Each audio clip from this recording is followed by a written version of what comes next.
கேட்கும் செவிகளுக்கே ஞானம் கிட்டும்ன்ற மாதிரி நம்ம வந்து ஞான உபதேசங்களை குழந்தைங்களுக்கு கற்றுக் கொடுக்கும் பொழுது மனம்னா என்ன, அன்புன்னா என்ன, கருணைன்னா என்ன, இதெல்லாம் சொல்லி கொடுக்கும் பொழுது நம்ம ஞானிகள் எடுத்த பாடங்களை வந்து ஒரு ப்ளூடூத்லேயோ இல்லை ஹோம் தேட்டர்லேயோ காதுகளை கிழிக்காத சத்தத்தோட குழந்தைங்களை கேட்க வைக்கணும், பார்க்க வைக்கக்கூடாது. பார்க்க வச்சோன்னா அவர் என்ன ட்ரெஸ் போட்டிருக்காரு, அவர் என்ன தாடி வச்சுருக்காரு, இவர் ஏன் குண்டாக இருக்கார், இவர் ஏன் ஒல்லியாக இருக்கார், இவர் ஏன் எப்படி பேசுகிறாரு, இவர் வந்து அந்த மாதிரி தோற்றங்களை கவனிக்க தோணும். ஆனால் கேட்டால் அவங்களோட வார்த்தைகளை மட்டுமே உள்ள ஆழ் மனதில் கவனிப்போம். அப்போ தான் ஆழ் மனதில் போய் பதியும் அந்த வார்த்தைகள். அதனால தான் கேட்க வைக்கணுன்ற, பார்க்க வைக்கக்கூடாது. பெரியவங்க இப்போ ஃபோன்லனா பெரியவங்க பார்க்கறது வேறு, பட் குழந்தைங்களுக்கு, பள்ளி குழந்தைங்களுக்கு ஒரு ப்ளூடூத்தில் வச்சு கேட்க வைங்க, பார்க்க வைக்காதீங்க. இப்போ நான் போடுற வீடியோ ரொம்ப முக்கியம். நான் சத்தியமான உண்மை, நான் சொல்கிறது ஒன்று கூட பொய் கிடையாது. ஒரு வருஷத்துக்கு முன்னாடி நான் பைத்தியம் மாதிரி சுற்றும்போது என் மைண்ட் செட் வந்து ரொம்ப ரொம்ப பாதிப்படைஞ்சு மென்டலி. ஏன் அதனால் பாதிப்படைஞ்சதுன்னா, ரொம்ப நெகட்டிவான தாட்ஸை வந்து நான் மைண்டுக்குள்ளே போட்டு வச்சுருந்தேன். நெகட்டிவான தாட்ஸ் ஒரு 75% இருக்குன்னு பார்த்துங்களேன். 100க்கு 75%. அதை டோட்டலாக உல்ட்டா பண்ணி 75% நல்ல குணத்துலேயும் 25% வந்து பேடான தாட்லேயும் மாறும்போது மைண்டு கொலாப்ஸ் ஆகும் இல்லையா? அந்த டைமில் எனக்கு வந்து இதுக்கு மைண்டு ஒரு லிமிட்டுக்கு மேலே தாங்க முடியாத அளவுக்கு மைண்டு வந்து ப்ரெஷர் ஆகுது, பாதிக்குது. நான் யாருன்னே தெரியாத நிலமையில வந்து என்னோடய மைண்ட் செட் போகும்பொழுது அப்போ எனக்கு மகாவிஷ்ணு அவர்களோட அந்த உபதேசம் தான் ரொம்ப முக்கியமாக தெரிஞ்சிச்சு. நான் செத்துடணும், இதுக்கு மேலே வாழவே முடியாது, நம்மளோட மைண்ட் ஏன் இந்த அளவுக்கு வந்து பைத்தியம் மாதிரி மாறி இருக்கு, நான் ஏன் இப்படி இருக்கேன், என்னோட குணம் ஏன் இப்படி மாறி இருக்குன்ட்டு என்னாலே தாங்க முடியாத சுச்சுவேஷனில் தான் செத்துடணுன்ற நிலைமைக்கு போயிட்டேன். அந்த டைமில் எனக்கு இவரோட அந்த வீடியோ, அது எங்கே இருக்குன்னு தெரியல, வருஷத்துக்கு முன்னாடி போட்ட வீடியோ அது.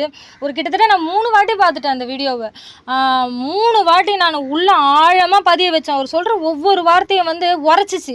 நம்ம ஏன் சாகணும், நம்ம உயிரோடு இருக்கலாமே, இது சாதாரண ஒரு விஷயம் தானே, நம்ம எல்லாத்தையும் ஏற்றுக்கலாமே, ஒரு சின்ன சின்ன விஷயத்துக்கெலாம் வந்து நம்ம ஏன் வந்து கோவப்படணும், நம்ம ஏன் நெகட்டிவாக எடுத்துக்கணும், ஒருத்தவங்களை ஏன் நம்ம தப்பாக நினைக்கணும், எல்லாருமே நல்லவங்க தானே, நம்ம மனநிலை தானே ஒருத்தவங்களை கெட்டவங்களாக எடுத்துக்கிறதுக்கு மிகப்பெரிய காரணமாக இருக்குது.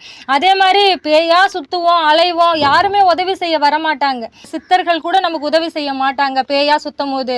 ஏன்னா நீ உயிரோடு இருக்கும்போது என்ன பண்ணன்னு கேள்வி கேட்பாங்க அப்படின்றத பற்றிலாம் கூட அதில் தெளிவாக சொல்லியிருப்பார். எனக்கு ஆழமாக பதிஞ்சிச்சு. ஒருத்தவங்களோட உயிரை காப்பாற்றுறதுக்கு இந்த ஞான உபதேசம் வந்து ரொம்ப முக்கியமாக இருக்குன்னா இதை முதன்மையான பாடமாகவும் கொண்டு வரணும். ஒவ்வொரு குழந்தைங்களுக்கும் கருவிலிருந்தே விதைக்கணும். உயிர்னா என்ன, அன்புன்னா என்ன, ஏற்றுக்கிற மனப்பக்குவம்னா என்னன்ட்டு இந்த மாதிரி ஞான உபதேசங்களை கருவிலேருந்தே பள்ளி குழந்தைங்கள்லேருந்து விதைக்க ஆரம்பித்தா எல்லா விஷயத்தையும் வந்து சாதாரணமாகவும் எடுத்துங்க. அது இல்லாமல் மிகப்பெரிய ஞான நிலையோட புரிதலோடு வாழுங்க ஒவ்வொரு குழந்தையும். அதுக்கு எனக்கு மகாவிஷ்ணு அவர்களோட உபதேசம் எனக்கு ரொம்ப முக்கியமாக தெரிஞ்சிச்சு. அவரோட உபதேசம் வந்து ஒவ்வொருத்தருக்கும் உரைக்கும்.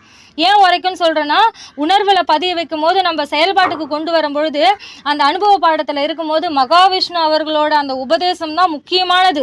உரைக்கும், ஏற்றுக்கணும்னு தோணும், சாதாரணமாக எடுத்துக்கணும்னு தோணும், இதெல்லாம் பெரிய விஷயம் இல்லைன்னு தோணும். அதுக்கு எனக்கு மகாவிஷ்ணு அவர்களோட அந்த உபதேசம் தான் எனக்கு உதவுச்சு. நன்றி உணர்வு, எனக்கு நன்றி உணர்வு, அவர் மேலே மிகப்பெரிய நன்றி உணர்வு இருக்குது. என்னோட மிகப்பெரிய குரு. அதனால தான் அவருக்காக இவ்வளோ ஸ்ட்ரெயின் பண்ணி இந்த வீடியோ போடுறேனே கண்டி, வேறு எந்த நோக்கமும் கிடையாது. ஞான உபதேசம் கேட்டு பலனடைஞ்ச ஒவ்வொருவரும் வீடியோ போடணும். அப்போ தான் வந்து குருமித்ர சிவன் அவர்களோட அந்த உபதேசம், மகாவிஷ்ணு அவர்களோட உபதேசம்லாம் எவ்வளோ முக்கியன்றது தெரியும்.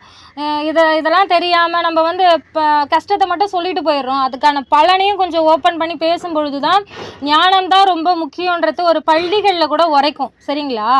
இந்த மாதிரி வீடியோக்கள்லாம் கொஞ்சம் ஷேர் பண்ணுங்கள்.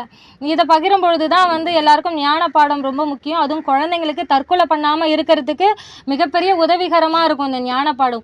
ரொம்ப பலவீனமாக இருக்கிற குழந்தைங்களுக்கு ஞானம் தான் ரொம்ப முக்கியம். ஏன்னா நான் வந்து ரொம்ப பலவீனமானவ, பயப்படுவேன், அதிகமாக நிறைய விஷயத்துக்கு பயப்படுவேன். ஒரு நைட்டில் இருட்டில் போனால் கூட பயப்படுவேன், லைட் ஆஃப் பண்ணால் கூட பயப்படுவேன், பாத்ரூம் போக மாட்டேன் தனியாக, நைட்டு 10 மணிக்கு மேலே வெளியில் போக மாட்டேன். அந்த அளவுக்கு நான் பயப்படுற ஆள். இப்போ எனக்கு வந்து அதுக்கு ஆப்போசிட்டாக மைண்ட் செட் மாறி இருக்குது இப்போ.